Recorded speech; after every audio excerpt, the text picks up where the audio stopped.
The Joe Rogan Experience. Do you want to talk about that thing that you might be doing? Yeah, let's do it. We got a Push big this announcement. microphone in front of you. That's it. You just get there you go, like that. So tell me what is this announcement? What's going on? So I just signed a big contract, bro. I'm coming back to fighting. Oh no! Yeah. In the great words of TJ Dillashaw, Daddy's home, bitches. But I'm not coming back to MMA, man. I know that I've been seeing a lot of people's comment, and they're kind of hoping that I am. I'm coming back to boxing, man. I want to try something different. Now, you coming back to regular boxing, or are you going to do bare knuckle boxing? I think we're going to throw some bare knuckle in there, bro. Just mix it up, get real crazy. Now, I've seen you're working out a lot. You're hitting a lot of mitts. Like, were you doing that before? Or did you just have this, did they contact you? Like, how did this come about? So this is actually something that's kind of been in the works for probably a year now. Really? It's just, for me, look, I just turned 36 in May, and we were just talking about still having that desire. Like, when I left the UFC, I was just about to have my first baby. I had a lot on my plate. There was, obviously I had just lost, but even going into that fight, I had started a company, was working on a few other companies, and there was a lot that I was more excited about than competing at the time. And I mean, obviously we know that this sport is so brutal. Like, if you don't have 100% mindset into it, you're going to get fucked up, and it's, for me, I was like, look, dude, I'm going to take some time off.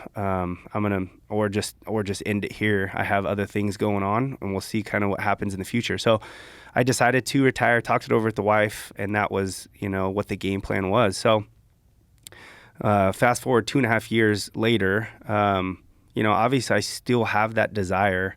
And obviously my baby girl is bigger now. We are pregnant with a second. And I just started thinking, like, man, I'm getting older. I don't want to get into my 40s and then basically still have this desire to compete and be like, it's too fucking late, So I'm like, let's start talking to some of these guys. I've always wanted to box, coming off of wrestling. My style, even in the UFC, was boxing and wrestling, were probably my two favorite things to do. Like, I absolutely loved boxing sparring when I would be training through training camps, and then obviously wrestling too. But I always wanted to try and compete in some type of boxing competition.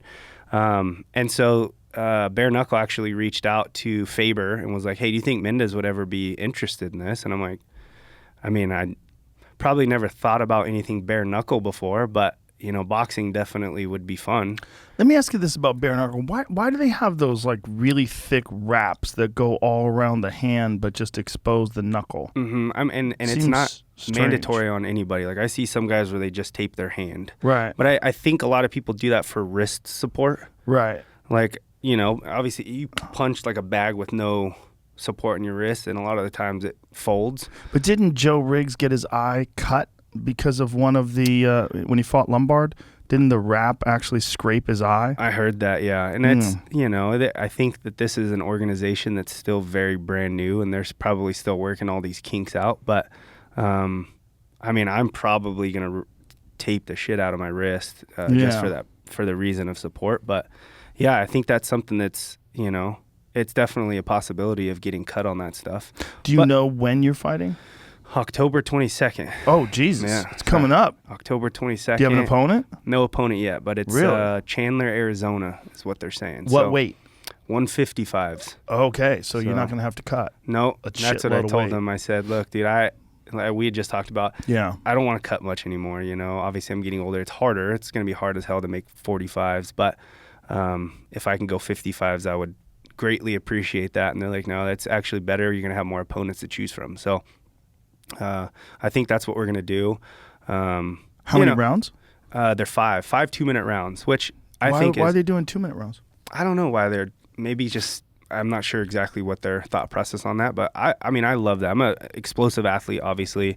I think I'm pretty much built for this style of fighting. I can get in there, I can be fast, explosive, quick, powerful, and it's a quick round. I don't have to pace myself, grind out those 5-minute rounds. I can just get in there and knock someone's head off and be good. So that's going to be a big difference for you, right? Going from 5-minute rounds to 2-minute rounds. Yeah. Dude, I've been hit mitts for 2-minute rounds, and I'm like, I feel like I just started. Right. Like I could go, I feel good. It feels Are you great. training 2 minutes, or are you doing longer so that you feel like 2 minutes is nothing? We're going to mix both in. And my thought process on that is, even when I was training for 5-minute rounds, we do 5-minute rounds. We would do more of them, but I want my body, my mind to get used to exactly what it's going to feel like. Because of that reason, like, holy shit, it's already over. Right. You know? So I need to know, like, you know, basically where I'm at in the round. You know, and I want to get used to that, but I'm definitely going to do some longer stuff too, or we'll do, you know, like 10 2-minute rounds. So you're basically just doing more of the exact same thing. So where it's, you know, you hit those 5 and it's like, shit, I could go another full fight here. So how long did you have to think about this before you decided to do it? Well, like I said, it's been a whole year process, kind of going back and forth. My wife absolutely hates it. She's like, you're fucking nuts. But you know, she married a fighter. I know, and that's what she's gotta remember that, right? But no, man, it's definitely something we sat down and had to figure out, because it's, you know, it is something that's pretty brutal. And my argument to her was this, like, a UFC glove, maybe a quarter of an inch of leather, half inch of leather over my knuckles. I mean, the concussion's not going to be much different, if anything.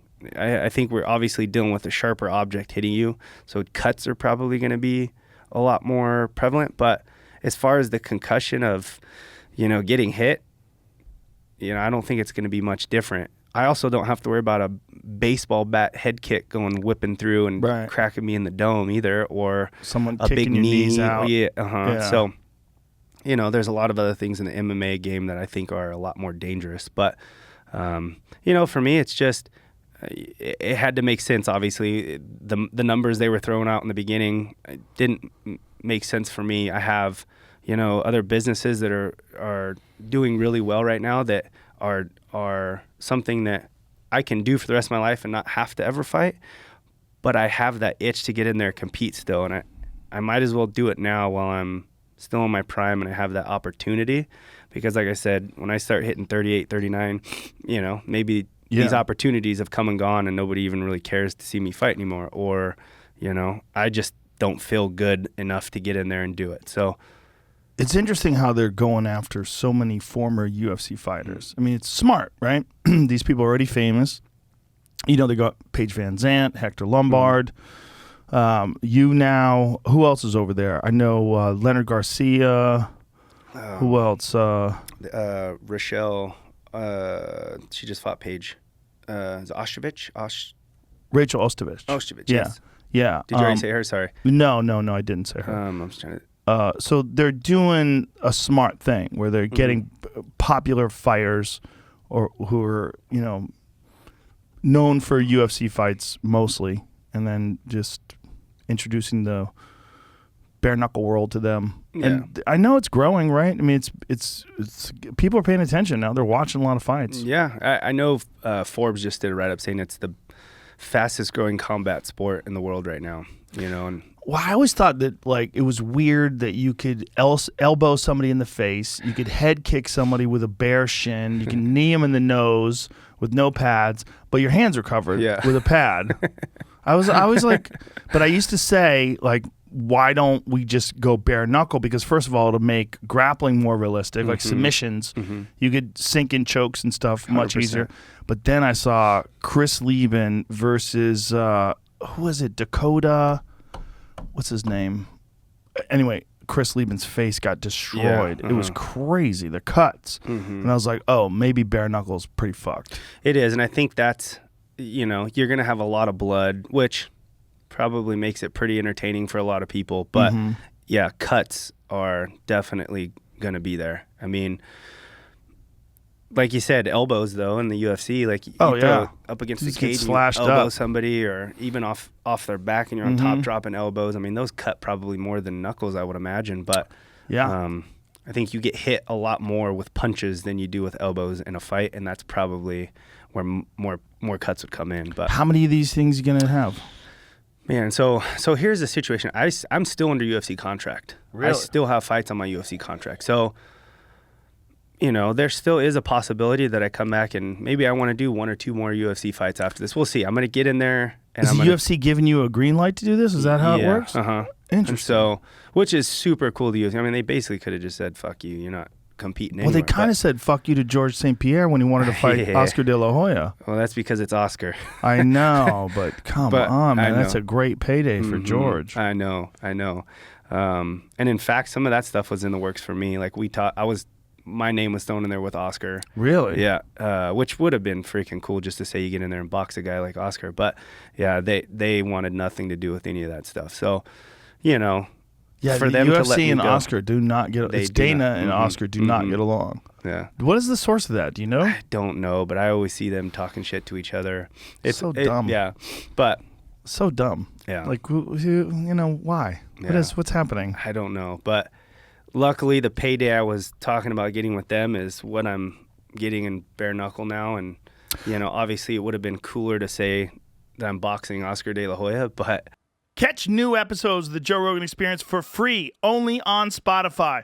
Watch back catalog JRE videos on Spotify, including clips.